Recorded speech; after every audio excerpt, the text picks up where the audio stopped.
अच्छा जी, अस्सलाम वालेकुम। आज का अपना सेशन स्टार्ट करते हैं। अच्छा, सबसे पहले तो अगर आप लोगों के पास कोई प्रीवियस लेक्चर से रिलेटेड कोई क्वेश्चन है तो वो पूछ लें। फिर उसके बाद हम अपना न्यू लेक्चर स्टार्ट करते हैं। और मैं आज भी स्टेप को फॉलो करते हुए जाऊँगा ताकि जो पिछले लोगों को जो थोड़ी अंडरस्टैंडिंग नहीं हुई, उनको पता लग जाए कि हमने करना क्या है। मैंने कल देखा था कि बहुत सारे लोगों को ये पता ही नहीं लग रहा था कि हमने क्या करना है, हमने क्राइटेरिया कहाँ से चेक करना है। आप लोग क्राइटेरिया मीट कर रहे थे ब्लैक बॉक्स से, हालाँकि क्राइटेरिया मीट करना था एक्स-रे के ऊपर से। तो ये इश्यूज़ बहुत ज़्यादा आ रहे थे कल, ठीक है? तो मैं आज दोबारा उसको लेते हुए चलूँगा। होपफुली आपको उसकी अंडरस्टैंडिंग हो जाएगी आज। और अगर किसी का कोई क्वेश्चन है प्रीवियस लेक्चर से रिलेटेड तो वो पूछ ले, ताकि उसको भी हम क्लियर करें। और 2-3 मिनट का वेट करेंगे ताकि सारे स्टूडेंट्स आ जाएँ। वन्स स्टूडेंट्स आ जाएँ फिर हम लोग फिर आगे कंटिन्यू कर लेते हैं अपना। अच्छा जी, तकरीबन 5 बज के 5 मिनट हो गए हैं, हमने 5 मिनट वेट कर लिया हुआ है। अब हम अपना लेक्चर स्टार्ट करते हैं। अच्छा जी, मैं आप लोगों के सामने स्टेप वाइज़ ही चलूँगा। बिल्कुल ऐज़ जो इनिशियली हमने जो चीज़ें देखी थी, उसी को फ़ॉलो करते हुए चलेंगे, ताकि जिन लोगों को थोड़ी-सी अंडरस्टैंडिंग नहीं है, उनको अंडरस्टैंडिंग हो जाए। हम लोग यहाँ पे मौजूद हैं अभी हीलियम 10 के डैशबोर्ड में। यहाँ से हमने प्रोडक्ट रिसर्च करनी है, सिंपल हमने जाना है ब्लैक बॉक्स में और ब्लैक बॉक्स में जाके अपना क्राइटेरिया पुट करना है। अब क्राइटेरिया आप लोग उसके अंदर थोड़ी बहुत चेंजेज़ कर सकते हैं। मैंने आपको लिमिट्स दी हुई हैं, आप उस लिमिट्स में कोई भी लिमिट लगा सकते हैं। लेट्स सपोज़ मैंने आपको रिव्यूज़ की लिमिट दी है कि आपके जो रिव्यूज़ होने चाहिए, रिव्यू काउंट, वो आपके 150 से 250 के बीच में होने चाहिए। तो आप 200 से 250 भी कर सकते हैं, ठीक है जी। 150 से 200 भी कर सकते हैं, ठीक है। तो आप इसको चेंज करके ज़्यादा आइडियाज़ भी ले सकते हैं, ठीक है। तो ये अब आपकी मर्ज़ी है कि आप उस क्राइटेरिया में रहते हुए यहाँ पे क्या क्राइटेरिया पुट करेंगे, ठीक है जी। कैटेगरी सिलेक्ट करनी है सबसे पहले तो लेट्स सपोज़ आज मैं जो कैटेगरी सिलेक्ट करता हूँ वो किचन एंड डाइनिंग की हो जाती है और उसके साथ-साथ ऑफ़िस प्रोडक्ट्स मैं सिलेक्ट कर लेता हूँ। रेवेन्यू मैं 10,000 से ही लेता हूँ और मैं कहता हूँ कि मुझे आज 20,000 मैक्सिमम दिखाओ। क्योंकि अगर मैं 25 पे चला जाता हूँ तो वो मुझे थोड़ी-सी हाई कॉम्पिटिशन वाली दिखाना स्टार्ट कर देता है, तो इस वजह से मैंने ये चलिए प्राइस पे आते हैं। तो प्राइस हमने कहा था कि प्राइस हमारी 15 से 35 की रेंज में होगी। रिव्यू काउंट 150 से 250 की रेंज में होना चाहिए। तो मैं कहता हूँ कि मुझे 200 से 250 तक दिखा दें आप, ताकि हम थोड़ा-सा मीडियम कॉम्पिटिशन तक रहें, लो कॉम्पिटिशन में ना जाएँ हम। रिव्यू रेटिंग से नीचे मैं जाना ही नहीं चाहता, 4.3 से रेटिंग, ठीक है जी। नंबर ऑफ सेलर्स के ऊपर भी मैं लिमिट लगा देता हूँ कि नंबर ऑफ सेलर्स मुझे 1 से ज़्यादा नज़र ना आए, मुझे ताकि वो होलसेल वाली प्रोडक्ट्स नज़र ना आए। मुझे सिंपल पीएल, प्राइवेट लॉन्च की प्रोडक्ट्स नज़र आएँ, ठीक है जी। सर्च करने में मेरे ख़्याल से मुझे इश्यू शो करा रहा है, मैं अपना अकाउंट चेंज कर लेता हूँ। अब देखें, हाँ, मैं ये चीज़ आप लोगों को बताना चाह रहा था कि अगर आप लोगों को कोई इश्यू आता है किसी अकाउंट में, देखना जिस तरह मुझे इश्यू आ रहा है और मुझे अपग्रेड करने का कह रहा है। अब हालाँकि है मेरा तो पेड वर्ज़न है, तो उसका सिंपल सॉल्यूशन ये है कि आप इस अकाउंट को ख़त्म करें, अपने इधर आएँ, अपने पेज के ऊपर आएँ हीलियम 10 के, कोई और अकाउंट खोल लें। लेट्स सपोज़ दूसरा अकाउंट है हीलियम 10 अकाउंट 2 है, उसको मैं लोड कर लेता हूँ। ठीक है? तो अगर आपको एक अकाउंट में इश्यू आए तो आप सिंपल उसके दूसरे अकाउंट में चले जाएँ। यहाँ पे जाके फिर मैं यहाँ पे जाके प्रोडक्ट रिसर्च कर लूँगा। यहाँ पे भी अगर मुझे इश्यू आए, अगर मुझे 2 से 3 अकाउंट्स में एक ही तरह इश्यू आ रहा है, फिर उसका सॉल्यूशन क्या होगा? उसका सॉल्यूशन ये होगा कि मैं अपना जो टूल सप्लायर है मेरा, जो सर्विस प्रोवाइडर है मेरा, मैं उसको कॉन्टैक्ट करूँगा और उसको कहूँगा कि आपने जो टूल मुझे दिया है, इसके अंदर ये इश्यू आ रहा है और इसको रिज़ॉल्व करो। खुद मैं कुछ नहीं करूँगा, खुद मैं कुछ नहीं करूँगा। ना ही मैं अपना लिंक किसी को शेयर करूँगा, ना ही कोई और चीज़। ठीक है जी?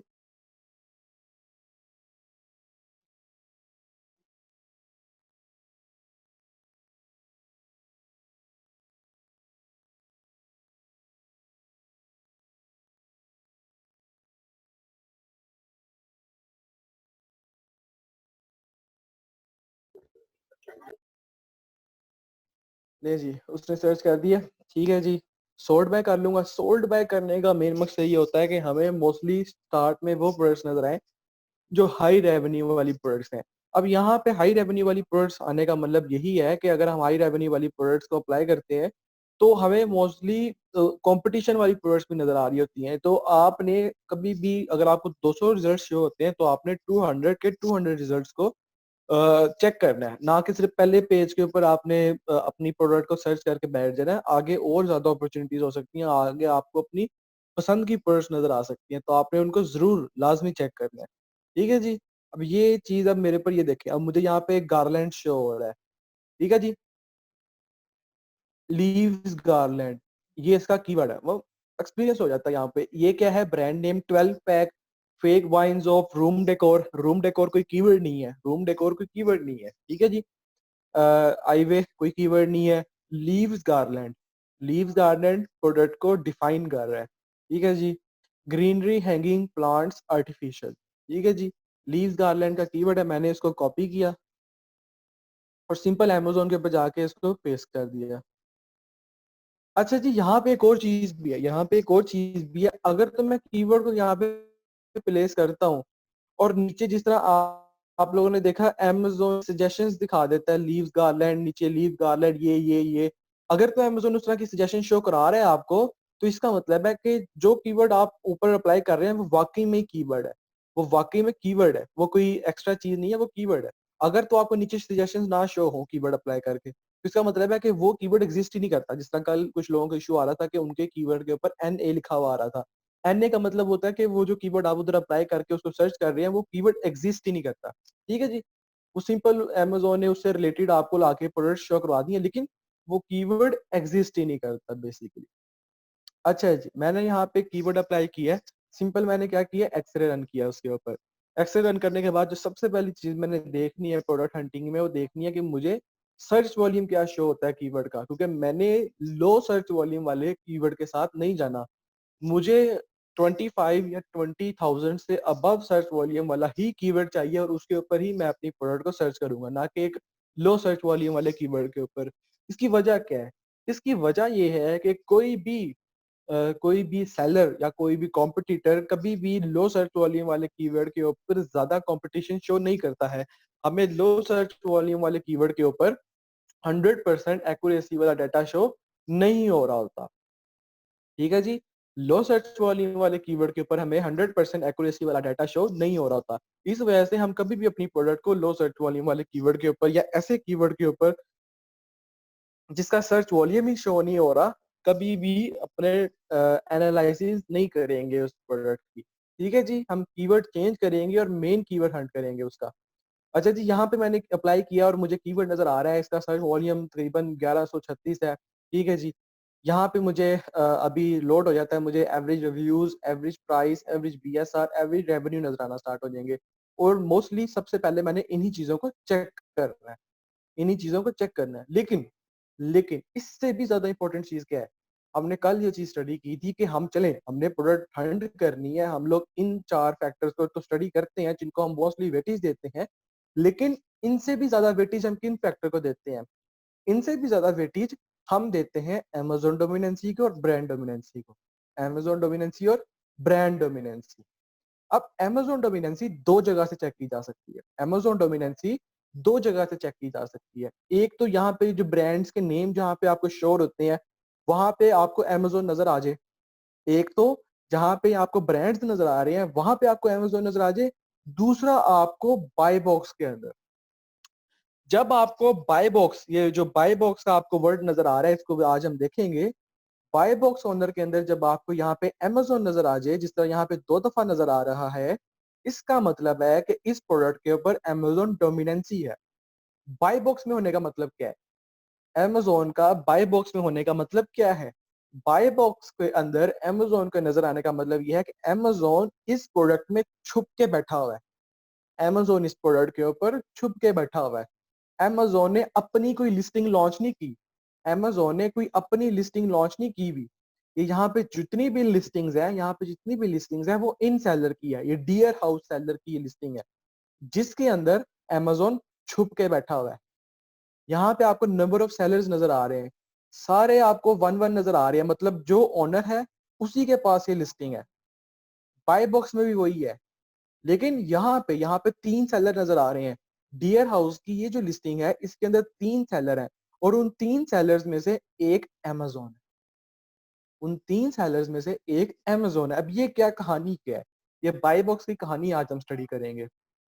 अच्छा जी, Amazon के ऊपर हमने पीछे देखा कि हम लोग बाय बॉक्स में, हम लोग ब्लैक बॉक्स के अंदर नंबर ऑफ सेलर को 1 कर देते हैं, लेकिन लेकिन जब हम लोग टोटल कीवर्ड को सर्च करते हैं तो यहाँ पे हमें मोस्टली बहुत सारी ऐसी लिस्टिंग नजर आ रही होती हैं जिनके ऊपर एक से ज्यादा सेलर बैठे होते हैं, जिनके ऊपर एक से ज्यादा सेलर बैठे होते हैं। अब लेट्स सपोज ये एक लिस्टिंग है, ठीक है जी, इसके अंदर हम जाएं, हमें कैसे पता लगेगा कि इस लिस्टिंग के ऊपर एक से ज्यादा सेलर बैठे हुए हैं? जब हम उसके अंदर जाएंगे लिस्टिंग के अंदर, तो यहाँ पे हमें कहीं न्यू कंडीशन शो हो रही होगी। न्यू कंडीशन का मतलब ये है कि मल्टीपल सेलर कहते हैं कि यही प्रोडक्ट सेम इसी कंडीशन में आप हमसे ले लो। मतलब ये है कि मार्केट में एक बंदा बैठा हुआ है, मार्केट में एक बंदा बैठा हुआ है और एक और नया नया सेलर आया है, नया सेलर आया है और वो मार्केट में आके दावा करता है कि मैं आपको यही प्रोडक्ट सेम इसी क्वालिटी में कम पैसों में देने के लिए तैयार हूँ।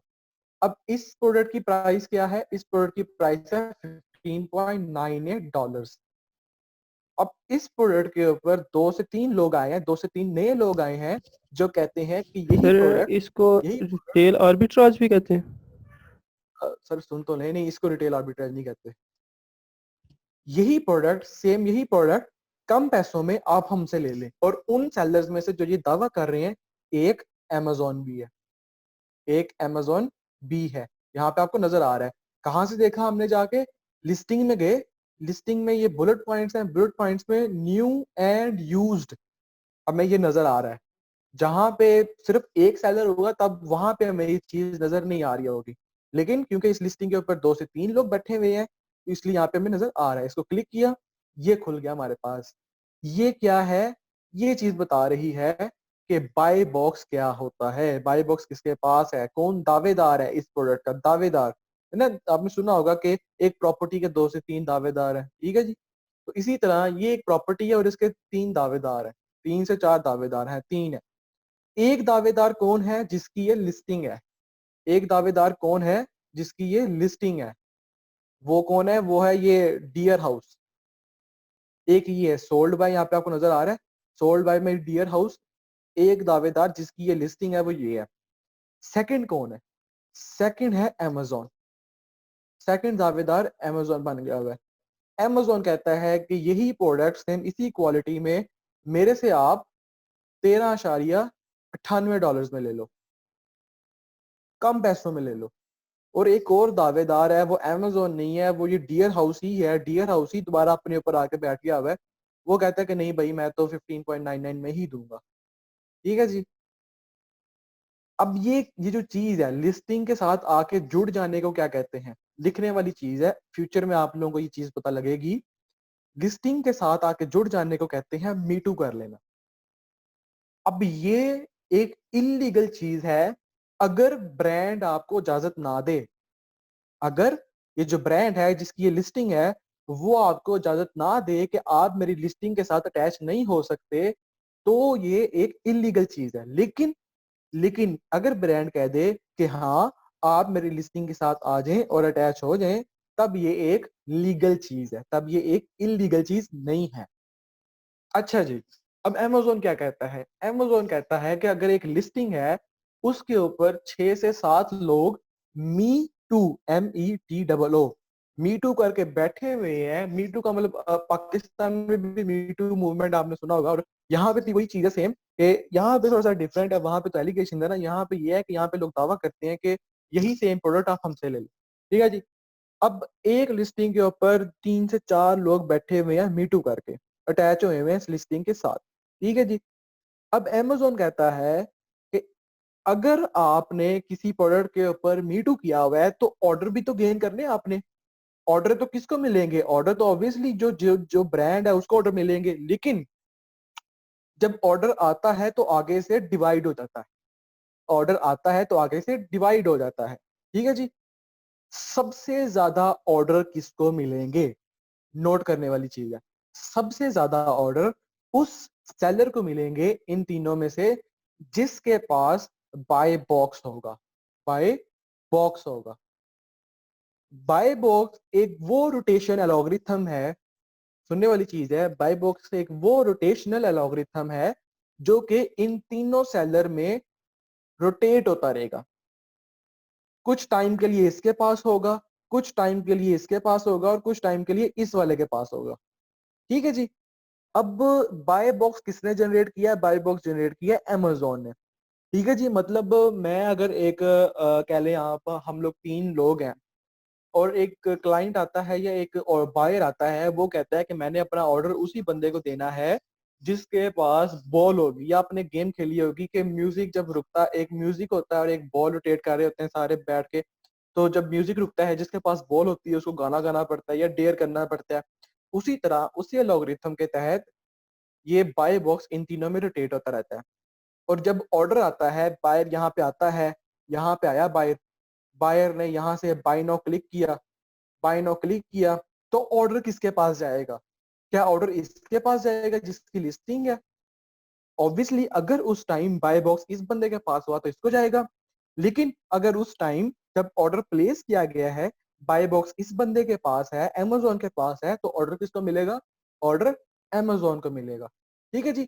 बाय बॉक्स कभी भी एक सेलर के पास फिक्स नहीं रहता। ये अमेज़न की पॉलिसी नहीं है। अब यहाँ पे इफेक्ट क्या करती है चीज़? ये चीज़ें लिखने वाली हैं। यहाँ पे इफेक्ट क्या करता है? किस बंदे के पास बाय बॉक्स ज़्यादा देर तक रहेगा? वो सेलर वो सेलर जिसकी सेलिंग प्राइस मिनिमम होगी, इन तीनों में से बाय बॉक्स सबसे ज़्यादा उसके पास रहेगा। ठीक है?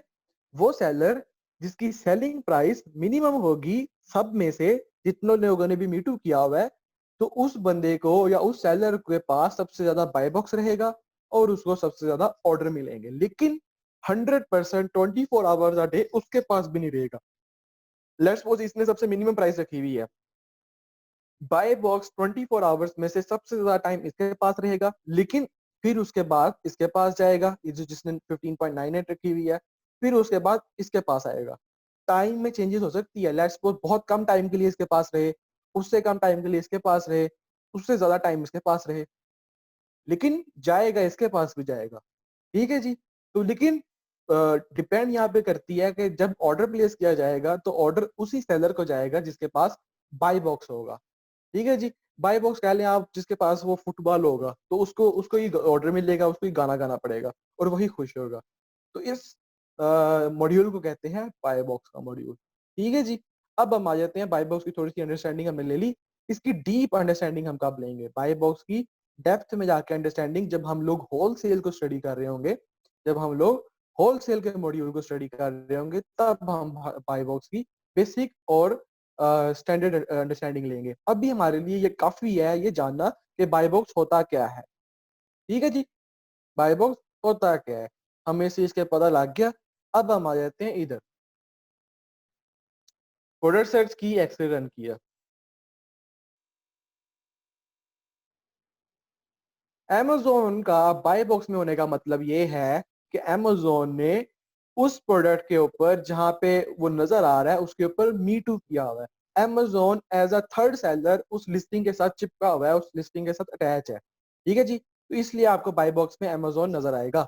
और अगर आपको बाय बॉक्स में भी अमेज़न नज़र आता है, जिस तरह हमें पहले अमेज़न वेयरहाउस नज़र आ रहा था, तो तब भी आपने उस लिस्टिंग को छोड़ देना है। वो चीज़ भी शो कराती है कि इस प्रोडक्ट के ऊपर अमेज़न की डोमिनेंसी है। इस प्रोडक्ट के ऊपर अमेज़न डोमिनेंसी है। ठीक है जी?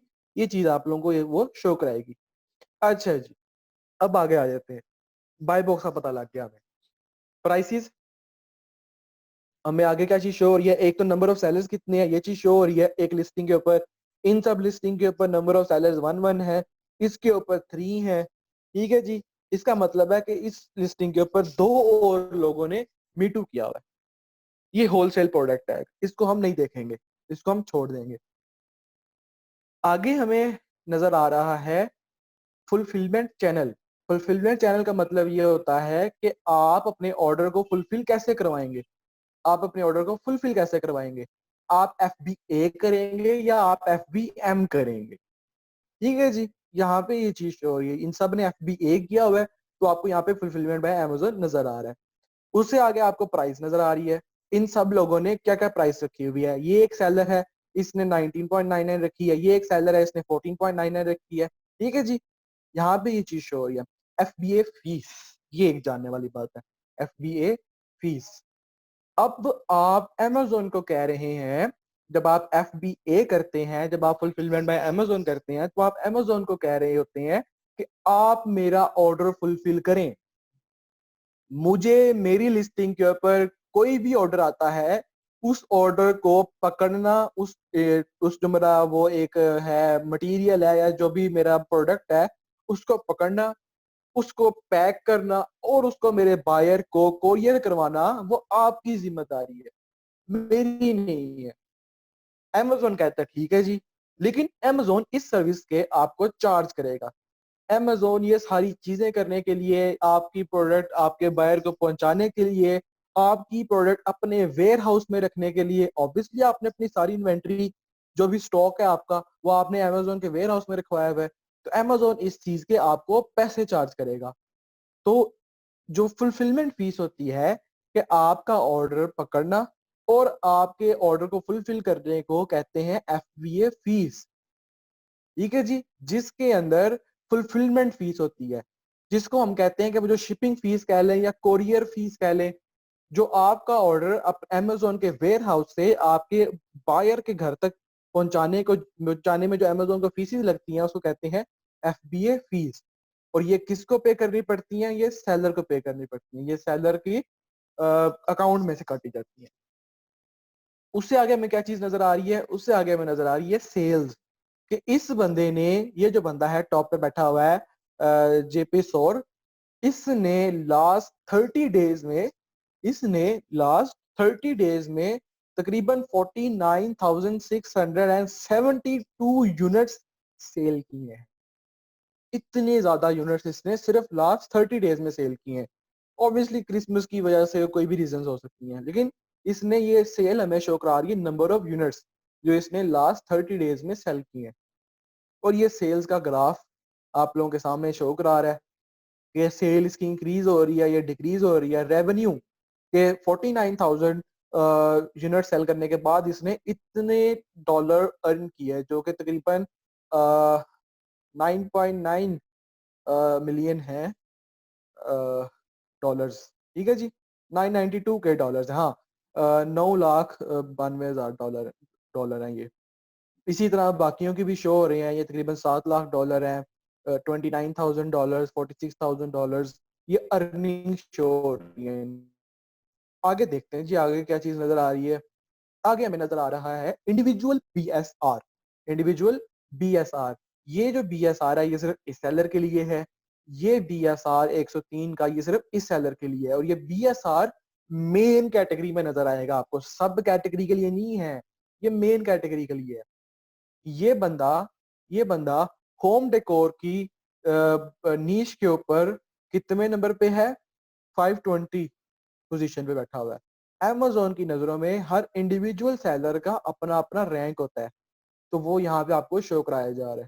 ठीक है जी, आगे उनकी रेटिंग 4.3 स्टार इसकी रेटिंग है, 4.5, 4.5, 4, इसी तरह बाकी की रेटिंग। उससे आगे आपको क्या चीज नजर आ रही है? उससे आगे एक आपको इंपॉर्टेंट चीज नजर आ रही है, रिव्यू काउंट की। टोटल नंबर ऑफ रिव्यूज कितने हैं इस बंदे की लिस्टिंग के ऊपर। ये जो लिस्टिंग है इसके ऊपर टोटल नंबर ऑफ रिव्यूज कितने हैं? 11,514 रिव्यूज है। उसी तरह बाकी रिव्यूज भी आपको नजर आ रहे हैं। उससे आगे क्या चीज नजर आ रही है आपको? उससे आगे आपको नजर आ रही है रिव्यू वेलोसिटी। रिव्यू वेलोसिटी क्या चीज होती है? ये चीज नोट करने वाली है, क्योंकि रिव्यू वेलोसिटी नई चीज है। रिव्यू वेलोसिटी नई चीज है, बाकी पिछली चीजों से तो आप कुछ ना कुछ फेमिलियर थे। आज हमने 2 से 3 नई चीजें पढ़ी हैं। एक हमने wholesale buy box. Buy box क्या चीज होती है ये चीज नहीं पढ़ी है, इसको नोट करने वाली चीज थी आपके लिए। और उसके बाद आपने जो FBA फीस, ये चीज नोट करने वाली थी आप लोगों के लिए। थर्ड में आप लोगों को क्या चीज नोट करने वाली है आप लोगों के लिए? ये रिव्यू वेलोसिटी। रिव्यू वेलोसिटी क्या चीज होती है? रिव्यू वेलोसिटी कहते हैं एक सेलर की जो लिस्टिंग होती है उसमें लास्ट 30 डेज में कितने नए रिव्यूज आए हैं। ये जो रिव्यू काउंट है ये तो टोटल नंबर ऑफ रिव्यूज है ना, कि जब से ये लिस्टिंग लाइव हुई है, जब से ये लिस्टिंग लाइव हुई है, लेट्स सपोज पिछले साल ये लिस्टिंग लाइव हुई थी, तो पिछले साल से लेकर अब तक इसके ऊपर टोटल रिव्यूज कितने हैं। रिव्यू काउंट वो चीज शो करा रहा है, और जो रिव्यू वेलोसिटी है वो आपको शो कराती है कि लास्ट 30 डेज में, पिछले महीने में इस लिस्टिंग के ऊपर कितने नए रिव्यूज आए हैं, कितने नए रिव्यूज आए हैं। ये चीज आपको रिव्यू वेलोसिटी शो करा रहा होता है। ये चीज नई है, इसको नोट कर ले। अच्छा, अब ये कितना होना चाहिए, क्या इसकी रिव्यू वेलोसिटी होनी चाहिए, क्या रिव्यू काउंट होने चाहिए, वो भी हम बाद में देखते हैं। अभी हम देखते हैं चीजें हैं क्या। ठीक है जी। डायमेंशन, आपको प्रोडक्ट की डायमेंशन, इस प्रोडक्ट की क्या डायमेंशन है वो चीज सर एक बताई जा दफा रही रिपीट कर दें रिव्यू वेलोसिटी। है।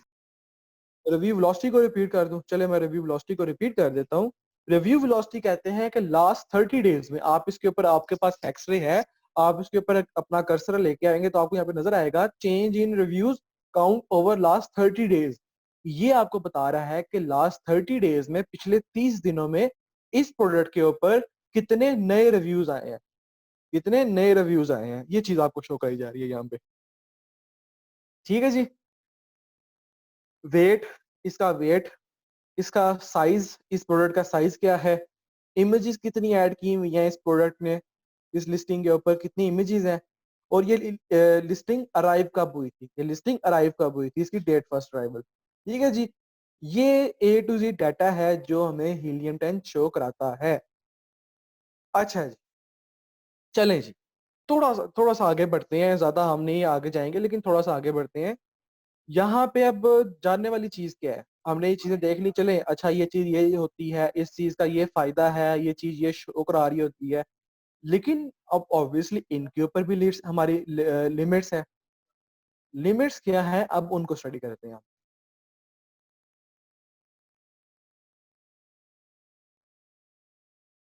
अच्छा जी, हमने एवरेज रिव्यूज को देख लिया कितना होना चाहिए, हमने एवरेज प्राइस को स्टडी कर लिया था कितना होना चाहिए, बीएसआर क्या होना चाहिए, हमारा रेवेन्यू क्या होनी चाहिए, सर्च वॉल्यूम हमारा क्या होना चाहिए, इन सब चीजों का पता है हमें। टू द पॉइंट आते हैं यहाँ पे। अच्छा जी, प्राइस की बात करें, हम लोग पिछली टाइम सिर्फ कैटेगरी तक गए थे, हमने आज बाय बॉक्स को देख लिया कि बाय बॉक्स में भी अगर अमेजोन आ रहा हो तो उसको हम कंसीडर करेंगे अमेजोन डोमिनेंसी में, तो तब भी हमने प्रोडक्ट को छोड़ देना है। उससे आगे आते हैं प्राइस में। प्राइस में हमने देखना है कि जो हमारी एवरेज प्राइस है, लेट्स सपोज हमारी एवरेज प्राइस 14 है, तो क्या इंडिविजुअल सेलर्स में, जब हम इंडिविजुअली सेलर्स को स्टडी करेंगे तो हमने ये चीज देखनी है कि इनमें से कोई ऐसे सेलर तो नहीं जिन्होंने बहुत ही मिनिमम प्राइस टारगेट की हो।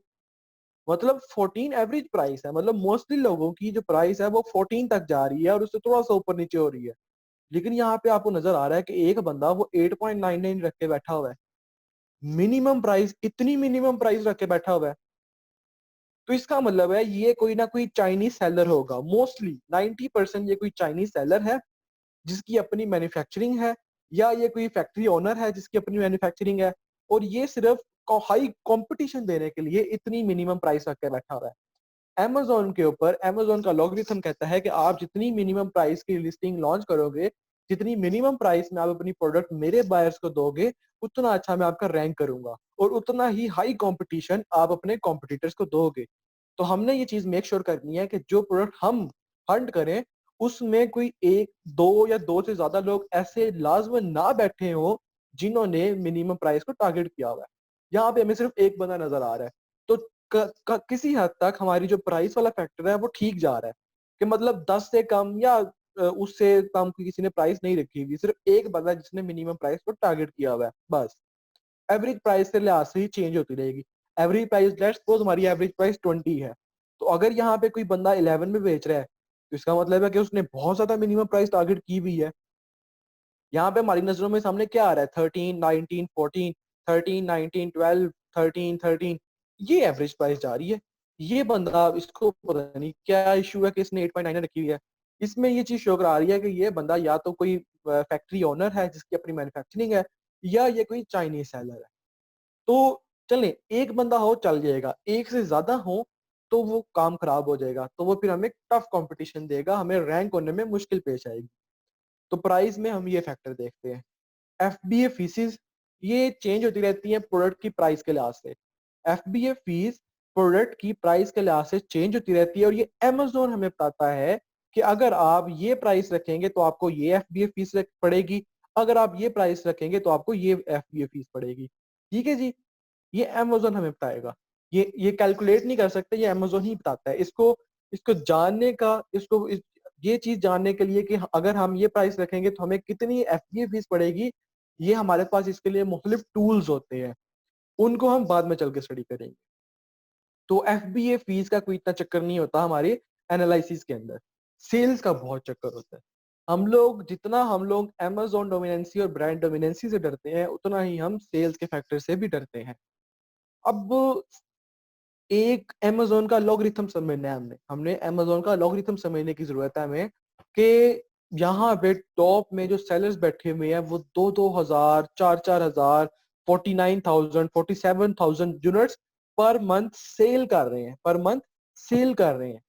और मैं एज़ अ न्यू सेलर जिसकी आज अभी-अभी लिस्टिंग लॉन्च हुई है, मैं अभी नया-नया बच्चा आया हूँ इधर, तो मैं कैसे इन लोगों को कम्पीट करूँगा? मैं कैसे अपनी सेल वेलोसिटी इतनी ज़्यादा करूँगा कि मेरे भी 2-2 हज़ार, 4-4 हज़ार यूनिट सेल होने लग जाए, बिल्कुल स्टार्ट में। तो मैं कभी भी इतनी हाई सेल वेलोसिटी वालों को कम्पीट नहीं कर सकता। ठीक है जी? मैंने मेक श्योर करना है, मैंने क्या चीज़ मेक श्योर करनी है? मैंने ये चीज़ मेक श्योर करनी है कि टॉप के ऊपर लेट्स पुट टॉप 15 को हम देख लेते हैं। 2 से लेकर हम लोग 20 तक चले जाते हैं। तो 2 से लेकर 20 तक हमने ये चीज़ मेक श्योर करनी है कि मोस्टली लोग जो यहाँ पे हमें नज़र आए, उनकी जो सेल हो, वो 200 यूनिट से लेकर 500 यूनिट्स तक वेरी कर रही हो, मोस्टली लोगों की। मतलब अगर 10 लोग हैं टॉप के ऊपर, तो 10 में से कम 6 या 7 लोग ऐसे हो, जिनकी सेल्स लास्ट 30 डेज़ में 200 से 500 यूनिट्स के बीच में हो। ये चीज़ नोट करने वाली है, चीज़ नोट करने वाली है। इसकी रीज़न क्या है? इसकी रीज़न ये है कि अगर ये सेल हो और इतनी सेल वेलोसिटी हो, तो हम ईज़िली उसको कम्पीट कर सकते हैं। हम लोग जब न्यू सेलर जाते हैं, तो हमारी कोई भी सेल नहीं होती। हम ज़ीरो सेल पे बैठे होते हैं और ये लोग 2-2 3-3 साल से यहाँ पे बैठे हुए हैं। इनकी एक अच्छी खासी सेल वेलोसिटी है। इनको अच्छे खासे ऑर्डर मिल रहे हैं।